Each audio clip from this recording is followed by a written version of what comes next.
Garden Basics with Farmer Fred is brought to you by Smart Pots, the original lightweight, long-lasting fabric plant container. It's made in the USA. Visit smartpots.com/Fred for more information and a special discount. That's smartpots.com/Fred. Welcome to the Garden Basics with Farmer Fred podcast. If you're just a beginning gardener or you want good gardening information, well, you've come to the right spot. Spider mites, Fireblight, spider mites, Fireblight. Try saying that rapidly 3 times. Spider mites and Fireblight, they are 2 very widespread pests on a lot of edible and ornamental plants every spring and summer. How do you identify them? How do you control them? We go in search of answers with America's favorite retired college horticultural professor, Debbie Flower. We're podcasting from Barking Dog Studios here in the beautiful Abutilon jungle in suburban Purgatory. It's the Garden Basics with Farmer Fred podcast, and we're brought to you today by Smart Pots and Dave Wilson Nursery. And we'll do it all in under 30 minutes. Let's go. We like to answer your garden questions here on the Garden Basics podcast. A lot of ways to get in your questions. You can leave a message at speakpipe.com/gardenbasics. You can call us or text us with a question. Maybe you have pictures, 916-292-8964. Email fred@farmerfred.com or fill out the contact box at gardenbasics.net. Do tell us where you live because all gardening is local and we want to be able to pinpoint the correct solution for whatever is ailing you in your garden. We bring in America's favorite college horticultural professor, retired Debbie Flower is here. And Debbie, we have a question from Carmichael, California, which is in Sacramento County, from Lori, who writes in to say they're everywhere. And she's referring to spider mites. Their webbing is in the creeping fig, all the succulents, the rosemary, the agapanthus, the black-eyed Susan, the mahonia, the lavender. If it grows, they like it. I pulled my gorgeous flashback and zeolite calendulas this morning because while they were blooming okay, the foliage was just gross, yellow, gray, and awful. It's like powdery mildew without the fuzzy mildew part. I left them in as long as I could to act as a trap crop, but I couldn't take it anymore. I spray the webs with a hose whenever I have one in hand, but I just can't seem to get ahead of them. It seems the same every year, but now they're on the veggies, on the chard. It's a war. What do you know about predatory mites to go after them? And what about neem oil or insecticidal soap? Lori, good questions. Well, the first question is exactly what is causing these webs. It's obviously an arachnid because that's what spins webs, arachnid being a spider or spider relative. But the fact that it's everywhere now in our garden makes me wonder why. And it makes me wonder, is it really spider mites? They're very, very tiny. Their webs are not that big. And if it is spider mites, what happened to cause them to be so invasive? Spider mites are notorious for liking dusty places. But not hot places. Well, not the hottest, but yes, they are more active in warm weather than cold. Right. But not hot, yes. So I'm at my house, which is very near Carmichael. I have lots and lots of just regular spiders, all different kinds, but they're inside and they're outside. And so I would want her to identify the pest first before treating, and we should always do that. There were cases when I worked at Cooperative Extension, a nursery sprayed their plants in their nursery with malathion, which is an insecticide. Insecticides in general do not work on spiders or spider mites, but that killed all the predators of spiders and spider mites, and all of a sudden they had a big outbreak of spider mites. So was that a problem? Was an insecticide used that killed some of the predators of the spider mites and allowed the spider mites to flourish? Is it very dusty? She talks about washing the webs with water, so that indicates to me maybe it's not dusty, or is it not spider mites? And if you're watering just the tops of the leaves, you're probably not going to get the spider mites. You probably need to get underneath the leaves with some sort of hose and sprayer that has a 90-degree bend to it so you can get under the leaves. Yes, spider mites are very tiny. You need in general, especially if you've never seen them before, you need at least a 10 power lens to see them. If they're plant feeders, they're kind of just sitting there. They have fat little bodies.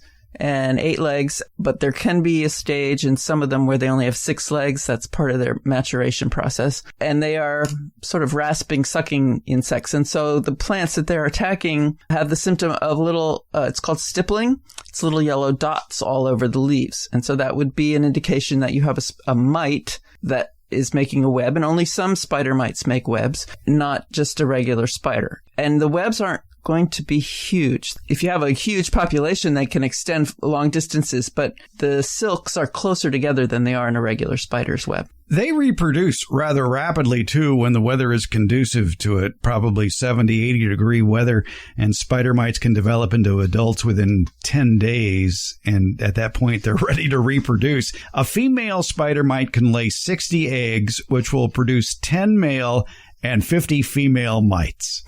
Sounds like good times. Those 50 female mites will then lay 60 eggs each, which means that the next generation will comprise 2,500 females, each of which will lay 60 eggs in under 2 weeks. So that brings the population to 150,000, just like that. Right. So you can see why using an insecticide that kills other predators of theirs, besides the predatory spider mites that we haven't talked about yet, right? Yes, exactly. And there are some predatory spider mites available as long as you can identify exactly which variety, which species of spider mite you have that's causing the problem. Right. And so for that, you need a good reference with a lot of great pictures of different spider mites, and you probably need a pretty good hand lens, too. Yeah, or you take a leaf with the mites on it in a plastic bag, take the whole leaf, maybe even take the stem with several leaves on it. A friend of ours used to say, take a sample the size of a piece of letter paper, put it in a plastic bag, Ziploc bag, something that's closed so they can't get out, and go to your cooperative extension office and ask for somebody to look at it. They may have and they should have a dissecting scope, which is a really cool instrument, and it magnifies much bigger than a hand lens does. But hand lens will do it too if they know what they're looking for. Oh, I'm thinking about high school biology and frogs now. Or looking at onions. We looked at onions, cross sections of onions underneath those microscopes. Mm-hmm. I love looking at insects under them, especially the small ones. You see things you just don't see otherwise. How do you know if it is a spider mite problem? You could take that piece of white letter paper and hold it under the plant, shake the plant, and look carefully at the black dots if there are any on the white piece of paper. Hold it horizontally, and if they start to move, probably spider mites. Right. You could already have predators, although with the population you have, you may want to accelerate that process. But in all cases, all is a bad word to use in horticulture, but when we're using predatory insects to control plant-eating insects, the plant-eating insects sit still because they're eating the plant. The predatory insects run around. So if you look at the back of a leaf and you see a whole bunch of spots and they're sitting there, then that may be the plant-eating insect. If there's somebody running around, then that may be the predatory insect. Mm-hmm. Predatory mites go after spider mites. Gall midges go after spider mites. Green lacewings and other predatory bugs. Right. So you can see why use of an insecticide would increase the population of spider mites that eat plants because you've gotten rid of all of those other insects. Which brings us back to don't assume anything about a insecticide label. Make sure the pest you're trying to control is listed on that label. To control spider mites with a chemical product, it needs to be a miticide. A miticide, right. Or she asked about neem oil or insecticidal soap. Right. And those aren't specifically miticides, but they work by harming the insect's ability to live. But that's true of any insect that neem oil hits. Right. Right. That's more of a blanket control. It's not a specific insecticide. It's an insecticide and a miticide. And that's the other word you need to look for if you're trying to kill mites. And a neem oil can do it, but you have to touch them, which goes back to your getting to the bottom of the leaf, the back of the leaf, so to speak, because that's where they hang out. And the insecticidal soap would be the same. It's probably a good idea, and I used to do this a lot, is to buy a hand sprayer that you pump up with a wand that does have a 90-degree bend in it. And maybe if you have a regular problem with spider mites, you basically put just plain water in there and go around your garden and turning it so that 90-degree bend is facing upwards, get underneath the leaves and wash off the leaves thoroughly. For those of you who don't have the big problem, but maybe growing a melon or cucumber, pumpkin, something like that, the end of the season, look at the back of those leaves. You're likely to find, it's great for teaching pest ID. You're likely to find a mite on the back there, just as it can be a whole science lesson, and to use a 10-power lens and look at the back of those leaves. Something fun for the kids at home before you go. Throw out that old vegetable plant. Shake off the leaves and see what moves. See what moves. And it's the end of the season, and it's because the plant is stressed and it's pretty much done. It's nothing to worry about. It's nothing to treat at that point, but it sure is a good way to look at insects and mites. The other is to prune so that the plant is open and the predatory insects that do exist naturally can get in to predate the mites. That's an interesting verb, predate. Yeah, that's a bad choice, huh? The other is to prune the plant, keep them pruned and open so that the beneficial insects can get in and find the mites and consume them. So again, when you want to plant, don't construct a jungle. Go by the recommended spacing instructions for whatever you're planting. Don't try to bunch a lot of plants together because you're cutting down the air circulation, which can lead to a lot of other problems as well. Yep. One thing we didn't say overtly, and we should say overtly, clean up your garden at the end of the season. Get rid of it. I don't even think you'd put it in the compost, a lot of that. If it's a hot compost, yes. Yeah. Meaning that you turn it regularly, you check the moisture, it gets to 140 degrees in the center. That will kill these things, their eggs and everything. But if it's not, if you just throw it in a pile and walk away, then no, you don't want to put the diseased things in there or insect-infested things in there. And there are places online where you can find predatory mites that, again, are very specific and only go after certain mites. So you need to know who the problem child is before you bring in some other kids to deal with them. And we'll have links online to some places where you can find predatory spider mites. And I have used them in a greenhouse, and they work great. But you got to follow the directions. There will be temperature issues. You can only release during certain temperatures, certain humidities, when the population of the mites, the bad mites, is at a certain level, and you have to do it regularly. So it's not like you put it out there and walk away. You have to dedicate some time and effort to it. Debbie Downer again. Making us work. I think that stuff's fun. Yes. All right. Debbie Flower, thanks for looking at the spider mites with us. Oh, my pleasure, Fred. You've heard me talk about the benefits of Smart Pots, the original award-winning fabric container. Smart Pots are sold around the world and are proudly made 100% right here in the USA. Smart Pots is the oldest and still the best of all the fabric plant containers that you might find. Many of the imitators are selling cheaply made fabric pots that fall apart quickly. Not Smart Pots. There are satisfied Smart Pot owners who have been using the same Smart Pots for over a decade, actually approaching 20 years. When you choose Smart Pot fabric containers, you know you'll be having a superior growing experience with the best product on the market. And your plants will appreciate Smart Pots too. Because of the 1 million microscopic holes in Smart Pots, your soil will have better drainage and the roots will be healthier. They won't be going round and round on the outside of the soil ball like you see in so many plastic pots. The air pruning qualities of Smart Pots creates more branching of the roots, filling more of the usable soil in the Smart Pot. Smart Pots are available at independent garden centers and select Ace and True Value hardware stores nationwide. To find a store near you or to buy online, visit smartpots.com/Fred. And don't forget that /Fred part. On that page are details about how, for a limited time, you can get 10% off your Smart Pot order by using the coupon code FRED. Use it at checkout from the Smart Pot store. Visit smartpots.com/Fred for more information about the complete line of Smart Pots lightweight, colorful, award-winning fabric containers. And don't forget that special Farmer Fred 10% discount. Smart Pots, the original award-winning fabric planter. Go to smartpots.com/Fred. We like to answer your garden questions here on the Garden Basics podcast. Debbie Flower, America's favorite retired college horticultural professor, is here, and we get an email sent to Fred at farmerfred.com from Robert in Lodi. And I must commend Robert for formatting his email to look just like a letter should look, the way you were taught in 6th grade decades ago. But it's perfect, Robert. Thank you. He says, "Hello, Farmer Fred. I live in Lodi," which is in California, by the way. 6 years ago, we planted 2 apple trees. One is a Fuji, one is a Pink Lady.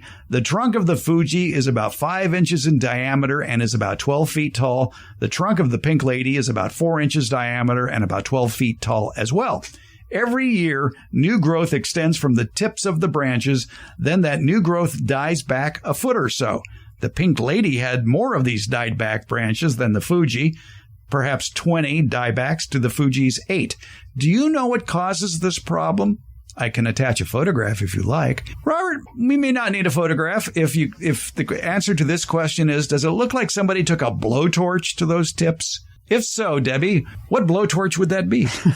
A blowtorch, except one that didn't burn the leaves. Fireblight is what we suspect. And that's a bacteria, isn't it? It is. Yeah. Mm-hmm. It's carried by the pollinator, the bee, from an already infected plant to other susceptible hosts, which include apples and pears, loquat. Cotoneaster. Yes. Some ornamentals as well. Photinia. So they have to be, it's called pomaceous members of the rose family are the susceptible hosts. And a pome, P-O-M-E, has that internal structure of the seed cavities. It's multiple seed cavities. My mother used to always ask me if I wanted my apples cut in stars, because if you cut across an apple, you expose those 5 cavities that have seeds, and it looks like a star in the middle of the apple. That's it isn't always 5, but that's the pome, as it has that structure in the center with each seed in a little space of its own. So the plants we mentioned are pomes, and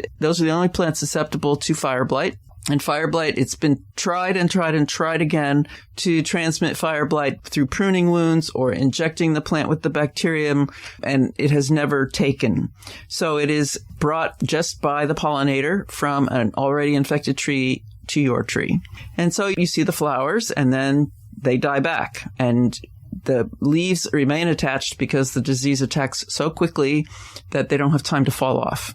And the easiest cure is to go through and cut the dead tips out, plus at least 6 inches of the healthy wood. That's because the bacterium is no longer in the dead part. It can't eat anything there. It's dead.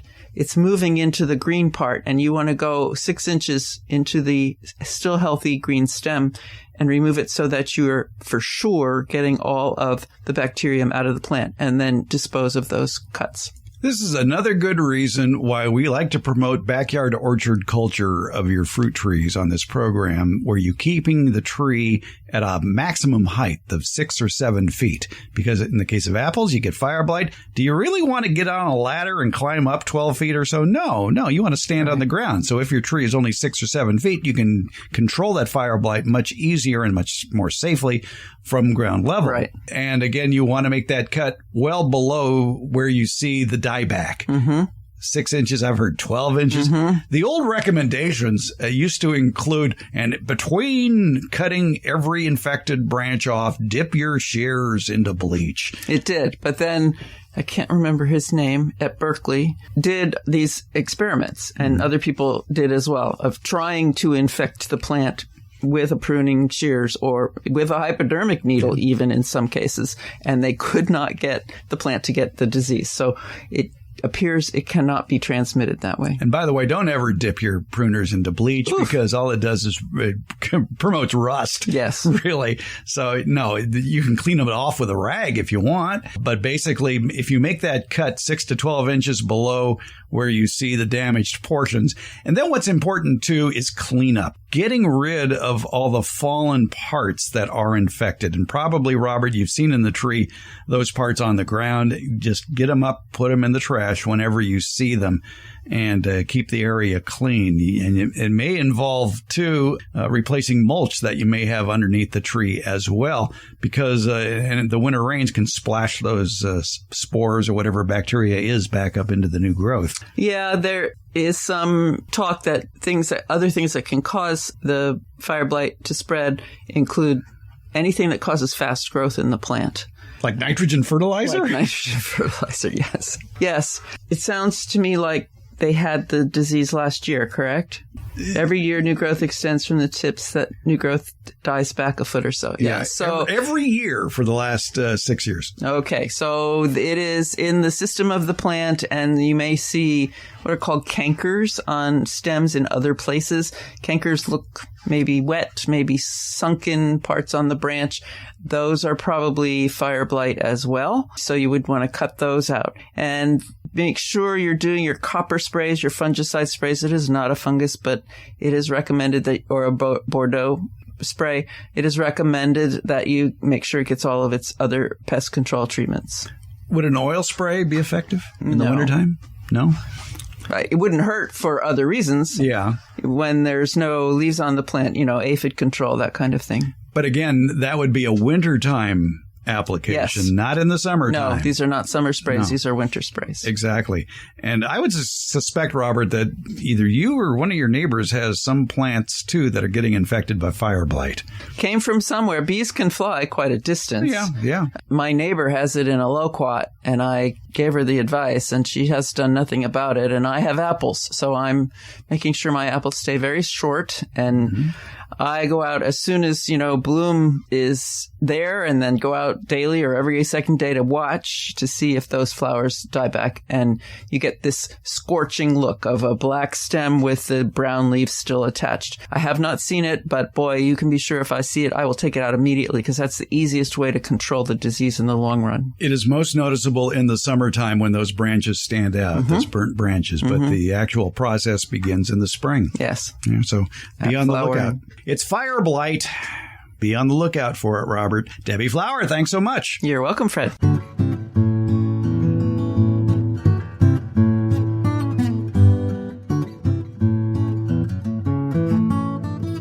You want to start the backyard fruit and nut orchard of your dreams, but maybe you don't know where to begin. Or maybe you're currently growing fruit and nut trees and you've got a million questions, such as what are the tastiest fruits to grow? Where can I go to buy some of these delectable fruit and nut trees you've been reading about? And then how do you care for all of these trees, including planting, pruning, and harvesting? I've got one online stop in mind for you where all these questions you might have will get answered. It's DaveWilson.com. That's Dave Wilson Nursery, the nation's largest wholesaler of fruit and nut trees for the backyard garden. They have planting tips, taste test results, and links to nurseries in your area that carry Dave Wilson fruit trees. Click on the Home Garden tab at DaveWilson.com for all of these links, including a link to their years of informative videos about growing fruit and nut trees that they've posted on the Dave Wilson Nursery YouTube channel. Start the backyard orchard of your dreams at DaveWilson.com. On Friday's Beyond the Garden Basics newsletter and podcast, we get your nose twitching. It's garden shows for the nose, plants with enticing aromas. It might be the flowers, it could be the leaves. There's plenty to choose from. Plus, we explain why familiar scents immediately transport us back in time to recall hopefully fond memories from years ago. It's the way the nose is wired to the brain, and the nose takes a different pathway than the other senses. It's in the next Beyond the Garden Basics newsletter. It's out Friday, July 15th. Find a link to it in today's show notes or visit our website, gardenbasics.net. That's where you can sign up to have the free Beyond the Garden Basics newsletter delivered to your inbox each Friday. Also at gardenbasics.net, you can listen to any of our previous editions of the podcast, as well as read a transcript of the podcast episode you're listening to now. That's at gardenbasics.net. For current subscribers, look for the Beyond the Garden Basics newsletter on Friday, July 15th in your email. Take a deeper dive into gardening with the Beyond the Garden Basics newsletter, and it's free. Find the link at gardenbasics.net. Garden Basics with Farmer Fred comes out every Tuesday and Friday, and it's brought to you by Smart Pots and Dave Wilson Nursery. Garden Basics, it's available wherever podcasts are handed out. For more information about the podcast, visit our website, gardenbasics.net, and that's where you can find out about the free Garden Basics newsletter, Beyond the Basics. And thank you so much for listening.